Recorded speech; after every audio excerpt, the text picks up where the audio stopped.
নওগাঁ শহরের পৌর ভবনের সামনে রবিবার সকাল 11টায় অনুষ্ঠিত হয়েছে 1 ঘণ্টাব্যাপী মানববন্ধন ও বিক্ষোভ সমাবেশ। নাগরিক অধিকার আন্দোলনের ব্যানারে আয়োজিত এই কর্মসূচির মূল দাবি অযৌক্তিক কর বৃদ্ধি নয়, বরং প্রকৃত নাগরিক সেবা নিশ্চিত করা। আমি নাগরিক হিসেবে যে ট্যাক্স দেই, সেই ট্যাক্সের বিনিময়ে হসপিটালে গেলে আমি চিকিৎসা পাই কিনা, আমি নাগরিক হিসেবে পৌরসভাকে যে ট্যাক্স দেই, সেই ট্যাক্সের বিপরীতে আমি সেবা পাই কিনা, এই পৌরসভাকে যদি একদিকে আধুনিকায়ন করা আর একদিকে পৌরসভার মানুষের জীবনের মানকে উন্নয়ন করার জন্য পৌরসভার এই প্রশাসনকে সরাসরি উদ্যোগ নিতে হবে। সমাবেশে সভাপতিত্ব করেন আহ্বায়ক SM আজাদ হোসেন মুরাদ।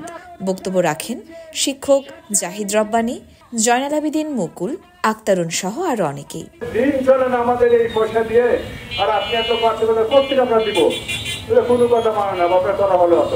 আমি চাই গোটা নওগাঁবাসী ঐক্যবদ্ধ হয়ে এই এত বড় করের বিরুদ্ধে সোচ্চার হতে হবে। আমাদেরকে আগে মান উন্নয়ন করেন এলাকায়, তারপরে আপনি কর্মসংস্থান তখন জনগণ বিবেচনা করবেন।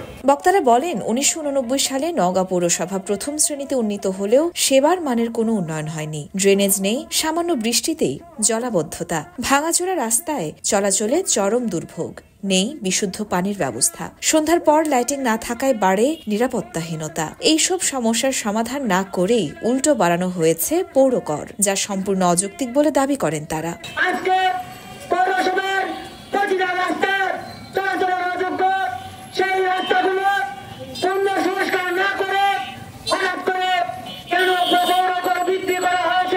বক্তারা হুঁশিয়ারি দিয়েছেন, আগামী 7 দিনের মধ্যে বর্ধিত কর প্রত্যাহার না করা হলে আরো কঠোর আন্দোলনে যাবেন তারা। আগামী 7 দিনের মধ্যে আমরা হুঁশিয়ারি করে জানাতে চাই, যদি পৌর কর বর্ধিত কর প্রত্যাহার না করে কর বৃদ্ধি করেন, তাহলে বৃহত্তর কর্মসূচি ঘোষণা করা হবে।